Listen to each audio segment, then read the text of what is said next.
Hello everyone. So today we are going to start our first unit जो कि है understanding consumer behaviour. तो starting with the concept कि consumer behaviour क्या है, सिंपल वर्ड्स में अगर हम इसको समझें, कंज्यूमर बिहेवियर जो है ये उस प्रोसेस को कहते हैं जिसमें एक कंज्यूमर डिसाइड करता है कि उसे क्या खरीदना है, कहाँ से खरीदना है और किस प्राइस पे खरीदना है। फॉर इंस्टांस अगर आपने एक न्यू मोबाइल फ़ोन ख़रीदना है तो आप पहले सोचेंगे कि आपको फ़ोन क्यों चाहिए, कौन सा ब्रांड आपको पसंद है, ठीक है, या आप किस प्राइस पे उस फ़ोन को ख़रीदना चाहेंगे। या मान लीजिए आप ग्रॉसरी शॉपिंग कर रहे हैं और आप डिसाइड करते हैं कि आपको ऑर्गेनिक फ्रूट्स खरीदने हैं क्योंकि आपको हेल्थ कॉन्शियस होना है, तो ये डिसीजन भी आपकी कंज्यूमर बिहेवियर का हिस्सा है, ठीक है। इस प्रोसेस में क्या होता है कि आपकी जो पर्सनल प्रेफरेंसेस है, बजट है और मार्केट में जो अवेलेबल ऑप्शन है, ये सब चीज़ें इन्वॉल्व होती हैं। कंज्यूमर बिहेवियर जो है ये बिज़नेस के लिए भी काफ़ी ज़्यादा इम्पोर्टेंट होता है। जब बिजनेसेस ये समझ जाते हैं कि उनके जो कस्टमर है वो क्या चाहते हैं, तो वो अकॉर्डिंगली ही अपनी स्ट्रैटेजीज़ को ऑल्टर करते हैं।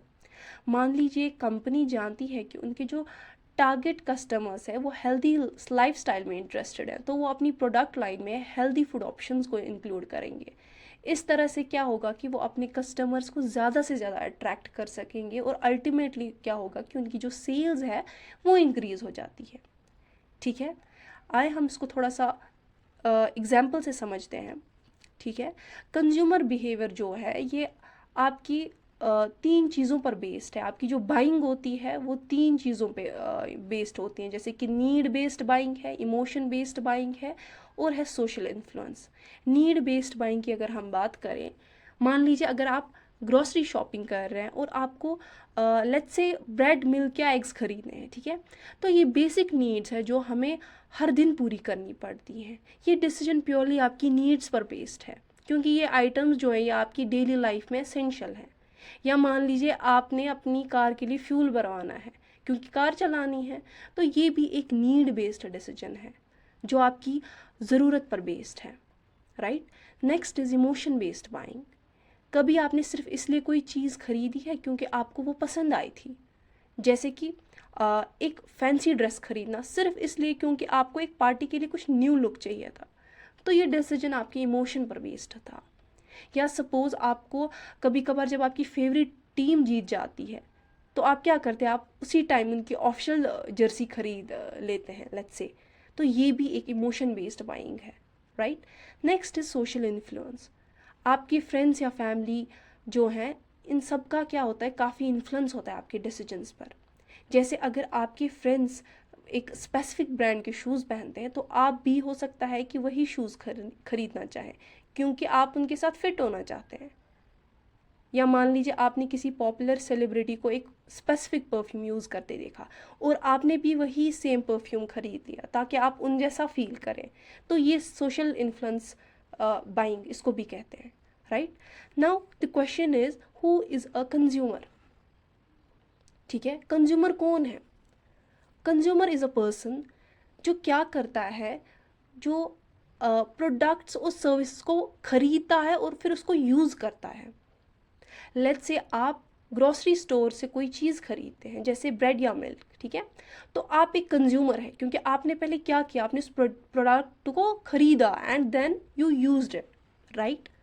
या मान लीजिए आप किसी सर्विस का यूज़ करते हैं, जैसे कि एक हेयर सलॉन में हेयर कट लेने जाते हैं, तो वो आप सर्विस कंज्यूम कर रहे हैं, इसलिए आप एक कंज्यूमर हैं, right. Next is consumer decision process, ठीक है।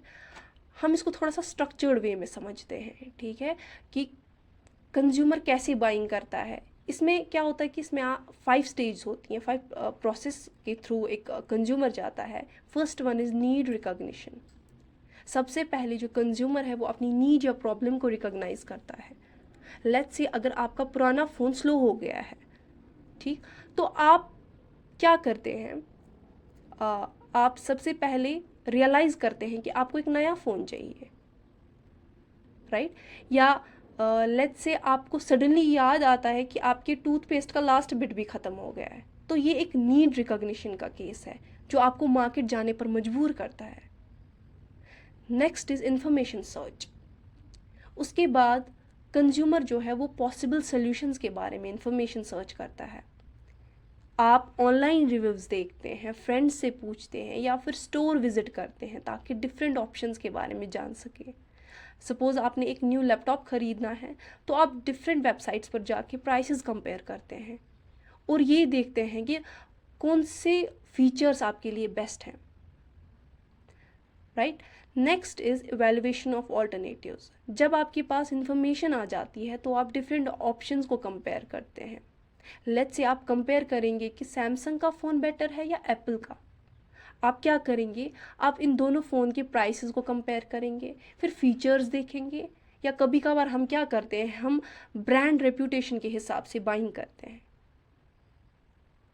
या अगर आप डिसाइड कर रहे हैं कि क्या आपको लोकल स्टोर से ख़रीदना चाहिए या ऑनलाइन आप ऑर्डर करेंगे, इस वक्त क्या कर रहे हैं, आप अपनी डिलीवरी कॉस्ट, कन्वीनियंस और टाइम को कंपेयर कर रहे हैं, राइट।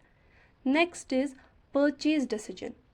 जब आपने सारे ऑप्शंस को कंपेयर कर लिया तो आप बेस्ट ऑप्शन चूज़ करते हैं और परचेज का डिसीजन लेते हैं।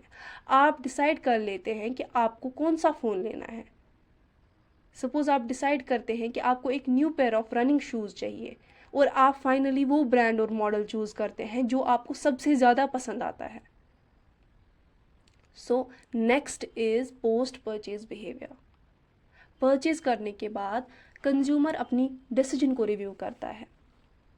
सपोज़ अगर आपको कोई आप फ़ोन यूज़ करने के बाद आपको अच्छा लगता है तो आप सेटिस्फाइड फील करते हैं, लेकिन अगर कोई इशू होता है तो आप शायद रिग्रेट करेंगे और अगली नेक्स्ट टाइम आप उस ब्रांड को ही अवॉइड करेंगे। या मान लीजिए आप एक रेस्टोरेंट में डिनर करते हैं और उसके बाद आप अपने एक्सपीरियंस को जज करते हैं। अगर आप सेटिस्फाइड हैं तो आप वापस जाने का सोचेंगे, अगर नहीं तो आप दूसरा ऑप्शन कंसिडर करेंगे। So this was about consumer decision process. Next is individual and group determinants. Consumer के डिसीजंस पर कौन से फैक्टर्स इन्फ्लुएंस करते हैं, ये दो कैटेगरीज में डिवाइडेड होती हैं। First is individual determinants. इसमें क्या होता है कि ये वो पर्सनल फैक्टर्स हैं जो हर इंसान के डिसीजंस को अफेक्ट करते हैं। लेट्स से आपकी अपनी नीड्स, पर्सनैलिटीज़, वैल्यूज़ होते हैं, या आप पास्ट एक्सपीरियंस जो होता है उसके बेस्ड आप बाइंग करते हैं। अगर आपका पास्ट एक्सपीरियंस पॉजिटिव रहा तो आप नेक्स्ट टाइम खरीद सकते हैं, अगर आपका नेगेटिव रहा तो you will avoid it. Let's say आप एक एनवायरमेंटली कॉन्शियस पर्सन हैं तो आप शायद इको फ्रेंडली प्रोडक्ट्स को प्रेफर करेंगे।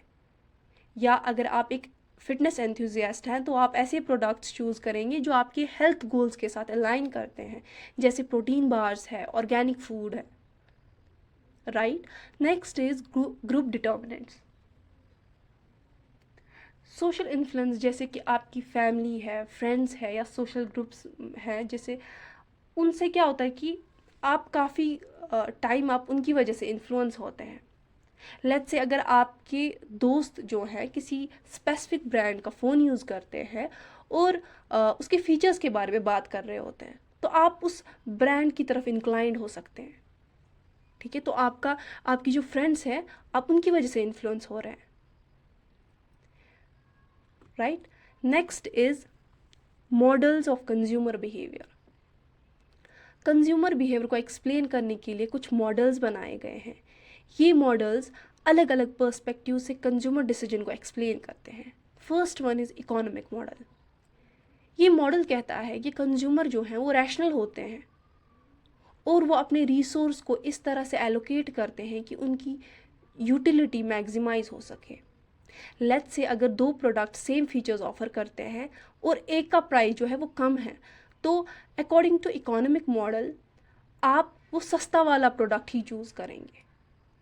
और लेट्स से सपोज़ आपने डिसाइड किया है कि आप सिर्फ अपने बजट के अंदर ही शॉपिंग करेंगे, आप उन्हीं ऑप्शंस पर फोकस करेंगे जो आपको बेस्ट वैल्यू फॉर मनी दे सकते हैं, right. Next is psychological model. इसमें क्या होता है, ये मॉडल है साइकोलॉजिकल मॉडल, ये फोकस करता है कि कंज्यूमर के इमोशंस और उनके माइंड पर ये फोकस करता है। ये देखता है कि किस तरह से आपकी परसेप्शंस, एटीट्यूड्स और मोटिवेशंस आपके डिसीजंस को इन्फ्लुएंस करते हैं। लेट्स से अगर आपके माइंड में किसी ब्रांड का पॉजिटिव इमेज है तो आप वो ब्रांड प्रेफर करेंगे, right. Next is sociological model. ये मॉडल कंज्यूमर बिहेवियर को सोसाइटी और कल्चर के कॉन्टेक्स्ट में देखता है। इस मॉडल के मुताबिक सोसाइटी का असर कंज्यूमर के डिसीजन पर बहुत स्ट्रांग होता है। जैसे कि अगर किसी कल्चर में लग्जरी गुड्स का हाई स्टेटस होता है तो उस कल्चर के लोग वो लग्जरी गुड्स खरीदना प्रेफर करेंगे, राइट। और लेट्स से आप एक सोसाइटी में रहते हैं जहाँ ऑर्गेनिक फार्मिंग को प्रमोट किया जाता है, तो आपका इंक्लिनेशन भी जो है वो उसी तरफ होगा और आप ऐसे प्रोडक्ट्स खरीदेंगे जो उस सोसाइटी के वैल्यूज़ के साथ मैच करते हैं, right. Next is online buying behaviour.